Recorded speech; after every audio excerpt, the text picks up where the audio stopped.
بسم اللہ الرحمن الرحیم۔ السلام علیکم ناظرین، آج کا جو ہمارا واقعہ ہے وہ ہے حضرت مالک بن دینار کی توبہ کا سبق آموز واقعہ۔ ناظرین، واقعے کو انت تک لازمی دیکھیں۔ اگر آپ کا کوئی بچہ یا بچی بچپن میں وفات پا چکے ہیں تو یہ واقعہ لازمی دیکھیں۔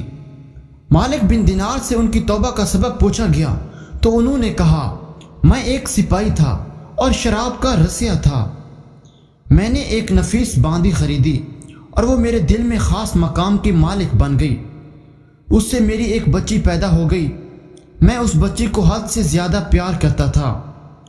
جب وہ زمین پر گھسٹ کر چلنے لگی تو میرے دل میں اس کی محبت اور بڑھ گئی اور وہ مجھ سے منحوس ہو گئی، اور میں اس کے سامنے جب شراب لا کر رکھتا تو وہ آ کر کھینچ تانی کر کے میرے کپڑوں پر شراب بہا دیتی۔ جب اس کے 2 سال ہو گئے تو وہ مر گئی۔ میرے دل کو اس کے غم نے بیمار کر دیا۔ 15 رمضان کو جمعہ کی رات میں شراب کے نشے میں مدہوش تھا۔ میں نے عشاء کی نماز بھی نہیں پڑھی تھی۔ میں نے خواب میں دیکھا کہ سور پھونکا گیا اور قیامت قائم ہو گئی۔ مردے قبروں سے اٹھائے گئے اور تمام مخلوق جمع ہو گئی۔ میں بھی ان میں تھا۔ میں نے اپنے پیچھے سے آہٹ سنی، مڑ کر دیکھا تو ایک بہت بڑا اژدہا، کالے رنگ کا، آنکھیں نیلی ہیں، منہ کھولے میری طرف دوڑ رہا ہے۔ خوف و دہشت کے مارے میں بھاگا۔ راستے میں ایک ستھرے لباس والے شخص کے پاس سے گزر ہوا۔ میں نے سلام کہا، اس نے جواب دیا۔ میں نے کہا، بابا مجھے اس اژدہے سے پناہ دو، تجھے اللہ تعالیٰ پناہ دے گا۔ وہ بوڑھا رونے لگا اور کہا، میں کمزور اور ضعیف ہوں اور یہ اژدہا زبردست ہے، میرے بس میں نہیں، آگے چلو اور بھاگو، شاید اللہ تعالیٰ تیری نجات کی کوئی صورت بنا دے۔ میں آگے بھاگنے لگا اور ایک بلند جگہ پر چڑھ گیا۔ ادھر سے میں نے جہنم کے طبقات کو جھانک کر دیکھا، ان کی ہولناکیاں دیکھیں۔ قریب تھا کہ اژدہے کے خوف سے میں ان میں گر جاتا۔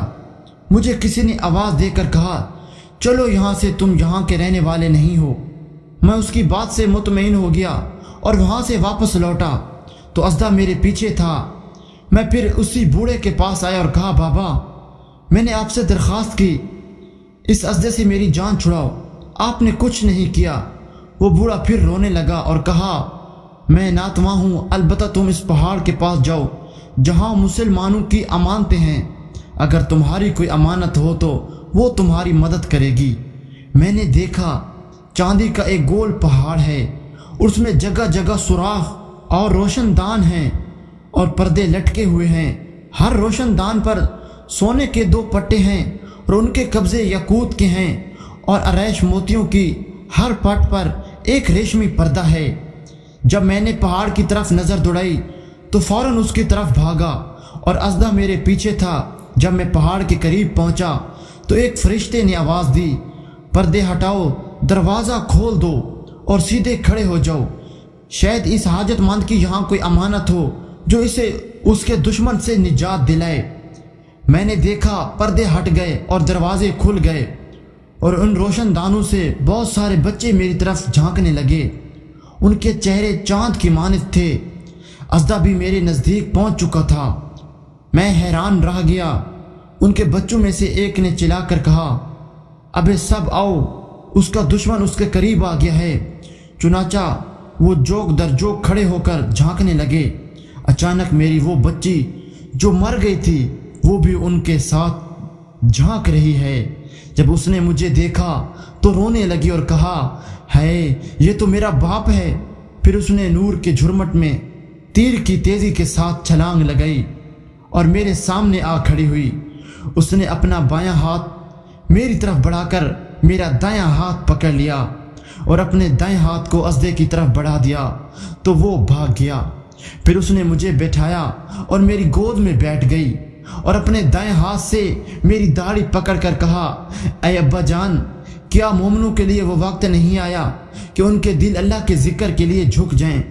میں رونے لگا اور کہا، اے بیٹی، تم لوگ بھی قرآن کو جانتے ہو؟